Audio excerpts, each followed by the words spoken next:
Good evening, everybody. Sorry, I'm just trying to reorganize myself. Welcome to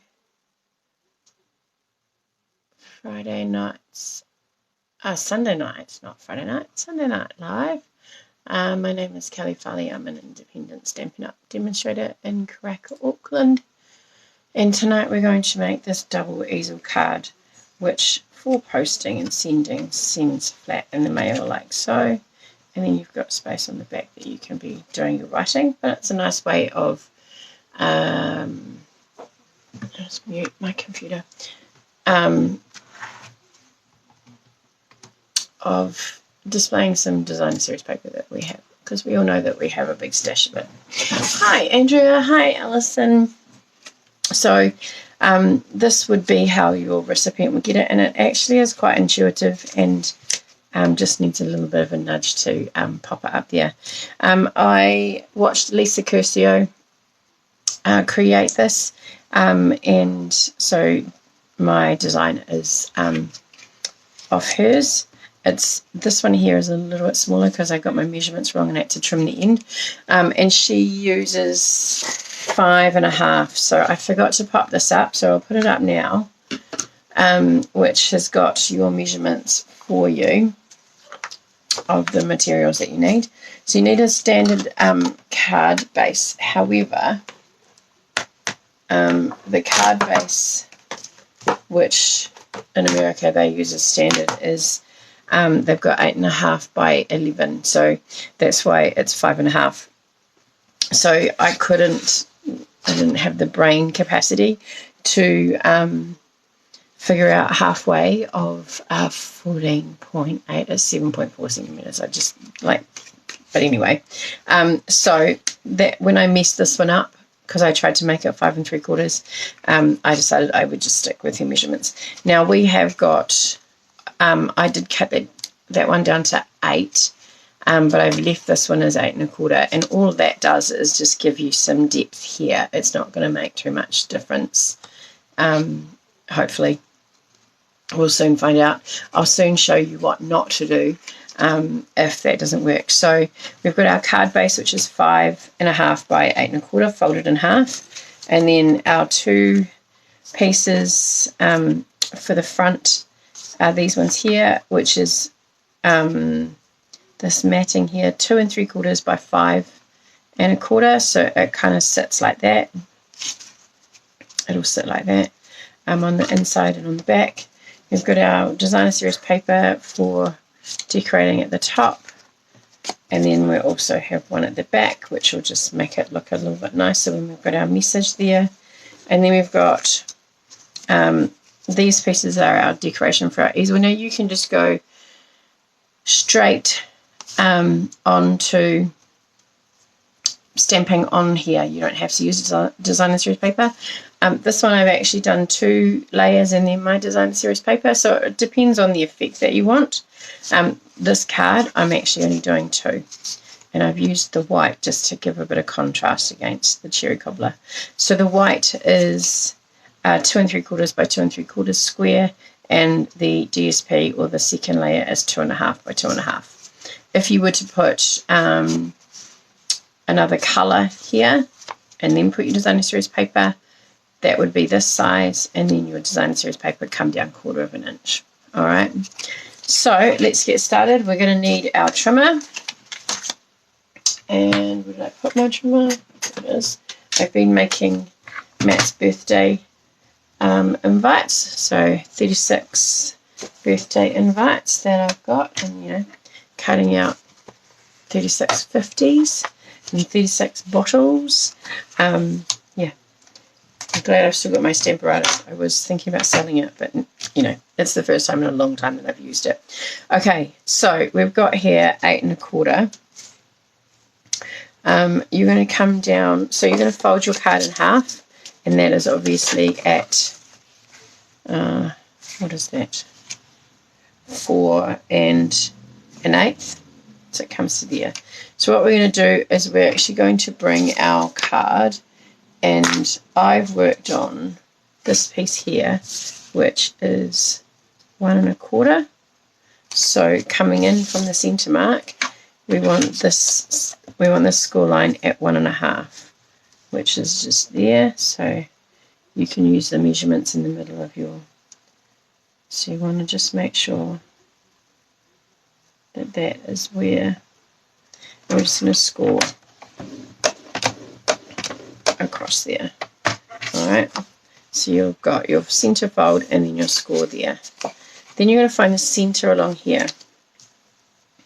Now that means that that is 5.5.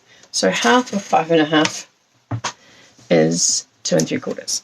So we're going to pop our piece in at 2 3/4. So you're going to put this is essentially your card, alright? So you're going to put the opening where you've got your first score line lined up against the side of the track, and we're going to come in at 5 3/4, and then we're going to bring our cutting blade and you're going to line that up so you can see that you've got the lines there. Line that up with your score line, the first score line, not your center one. Alright, and then you're going to cut out.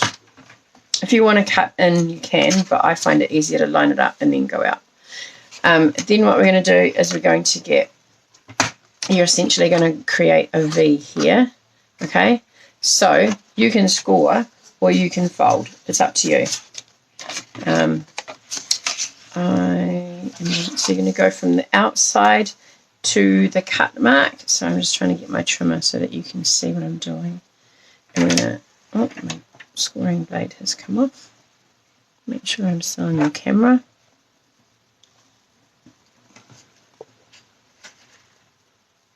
Okay, so I'm going to pop that here and that there.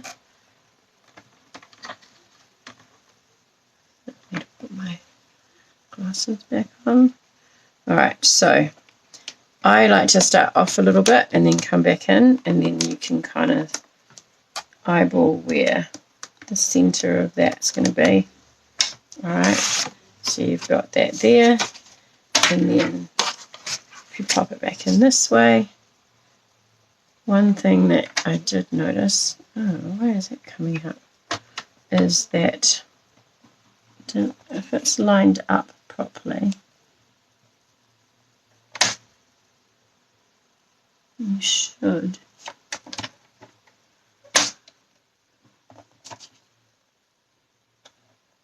line it properly. Your diagonal here should pretty much line up with this mark in your scoring tool. So you're just going to come back and score. So you have this cut through the middle and then these two scores there. Place the corner in the Farley. Oh, there you go. Thanks for that tip, Andrea. Much easier to line up that way. You're right. Thank you. Alright, so now we're going to fold them in. Mine's not quite right. So you're just going to use, hi Lisa. You're just going to, you want it to make sure that it lines up. So this is what I got annoyed with last time because I haven't scored it properly into the center. It's not going to matter too much if it's not perfect. Yeah.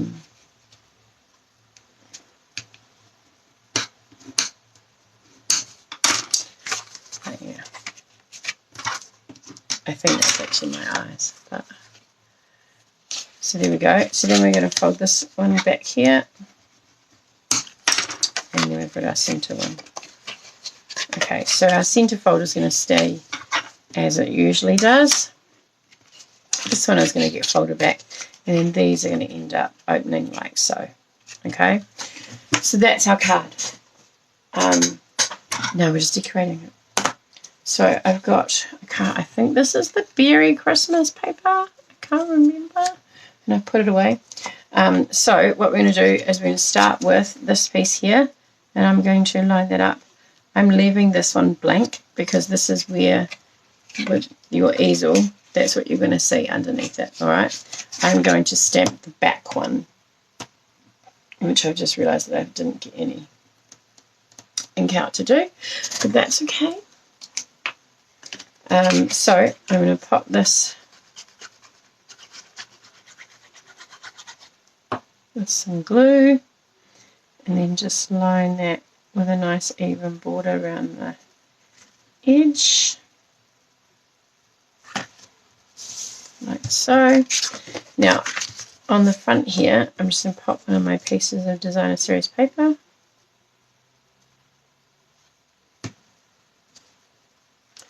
So this pack is quite a nice set because it has some more traditional style papers like these, and then it's got some pine leaves on the back.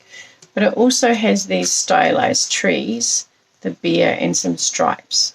So it's kind of a mix really, which is quite nice if you gives you some options from the same pack. Alright, let me get my cherry cobbler.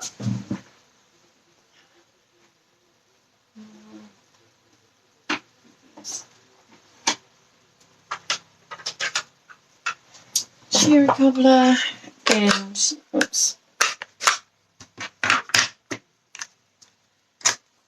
I'm going to use Festive and Fun, and I'm just going to use I have Happy Christmas Wishes, not Happy Christmas Wishes.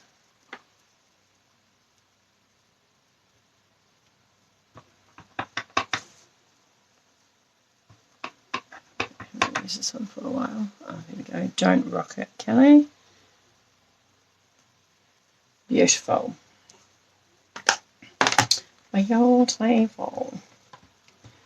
Okay. So let's put that out of the way. Oh, well done. Oh my gosh, what is happening? There we go.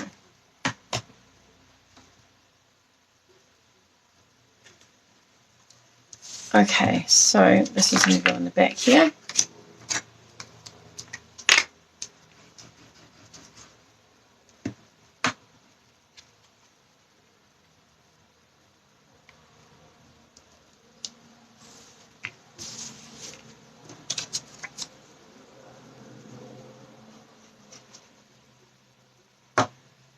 And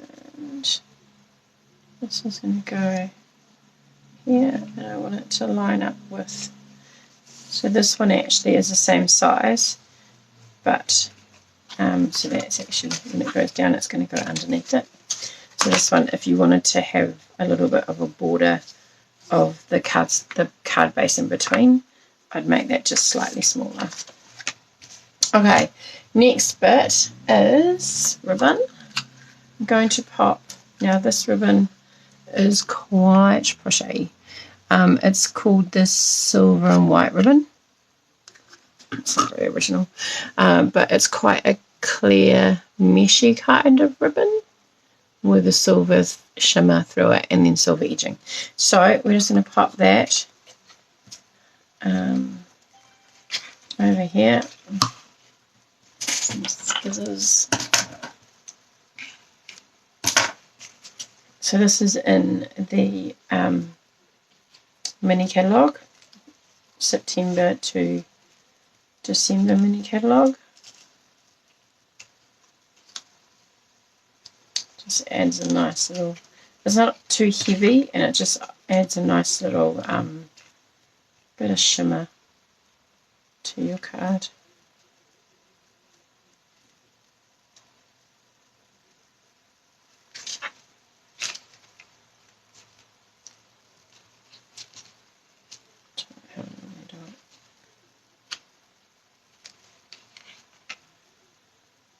Spot.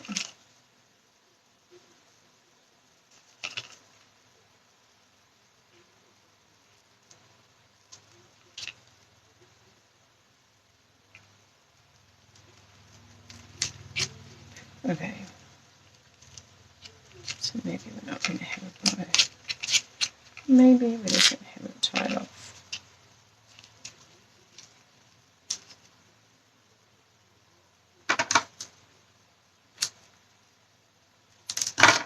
That is fine. Okay, so just going to tie that like that. And then we are going to glue that down. So get that where you want it, which is, I want it fairly, let's put that more in the middle.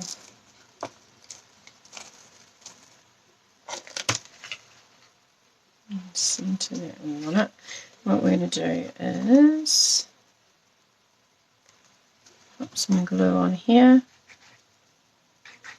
Don't go too close to the edge, remember, because otherwise you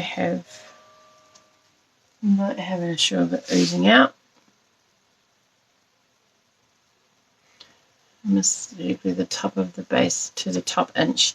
Yeah, so I've just glued that down there where the ribbon was, and then I've just popped glue in there, so that's going to go down. So it's kind of like that book fold that we do, that we have made before. And then it also just means probably get my bone folder and just reinforce that fold now that we want it down.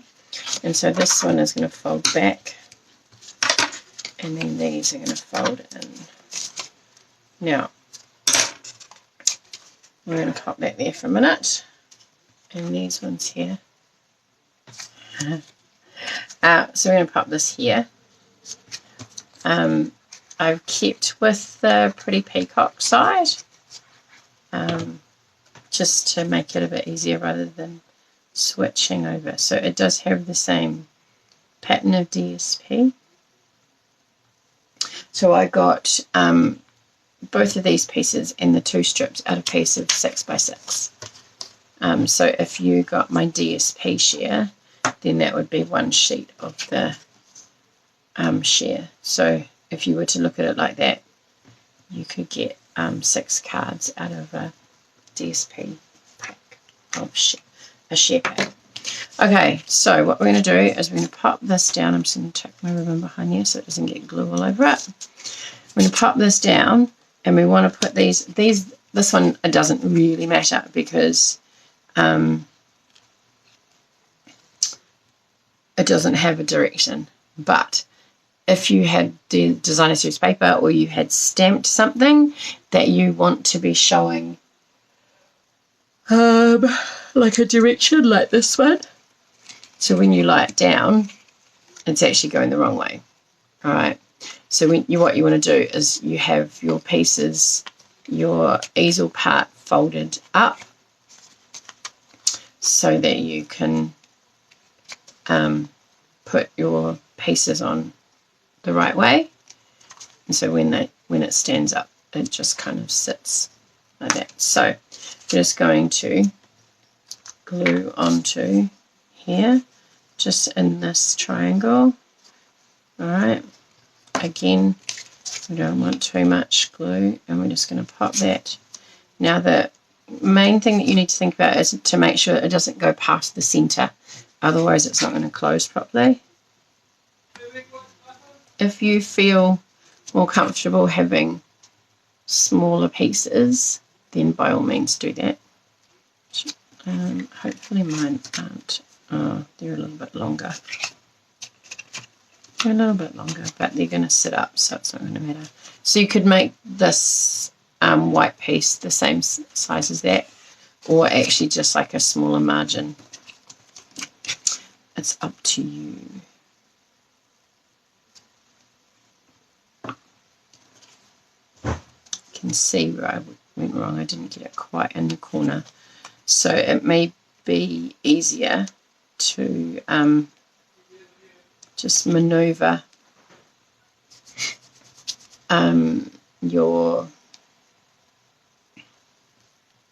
just like gently coax the cardstock and just fold it instead of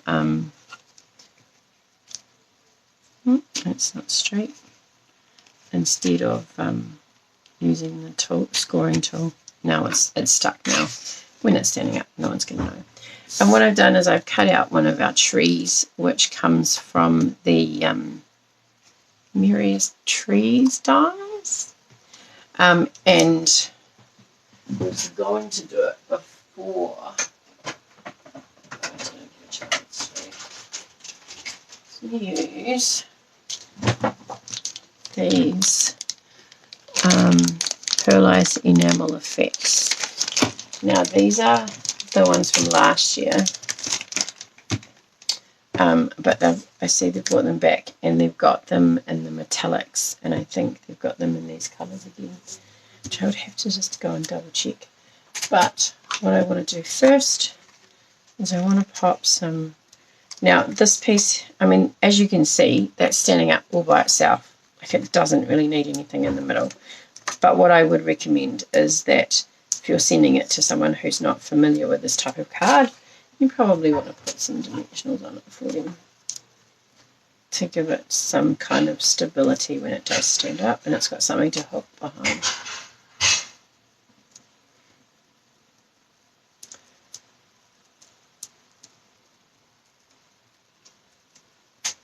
You could have two pieces. You could have it so that it stands up a little bit more and put one thing there and one thing there, or you can use it as the one item.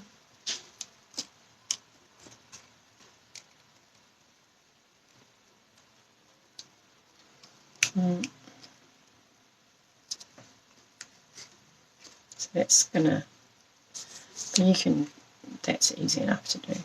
So what I thought I might do is, this takes ages to dry, so I'm going to have to just put it on and leave it, is put some,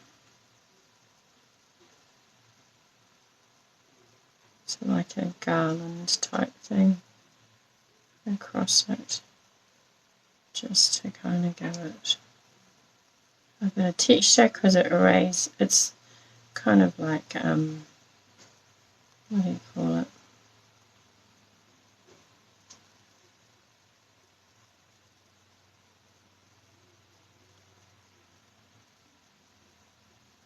It has some, it dries raised, is what I'm trying to say.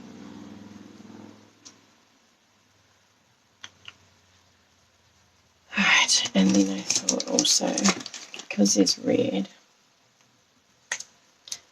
you just want to be really careful that you don't put too much on. And I should have done that before. So I don't want this to drip, but I just want to put random bits. I don't want it on all of it.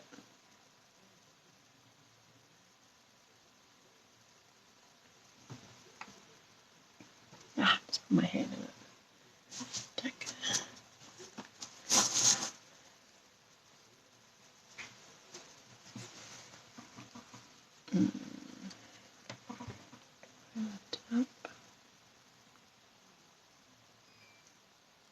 So you can see I've just got little tiny bits of red on there. Can you see? Remove it. Just on every, not on every berry, but just enough to kind of give it, when it dries, it'll be a bit of a shimmery red little.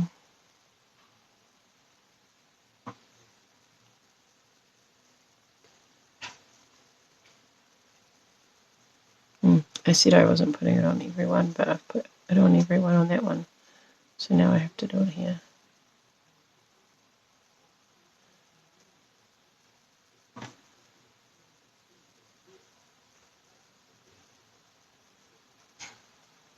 So if you're light-handed with it, it won't actually take that long to dry. But it's super pretty. I especially like the white. So that is our card. Then you've also got the space on the back. Try not to smudge that anywhere. The space on the back where you can do your writing.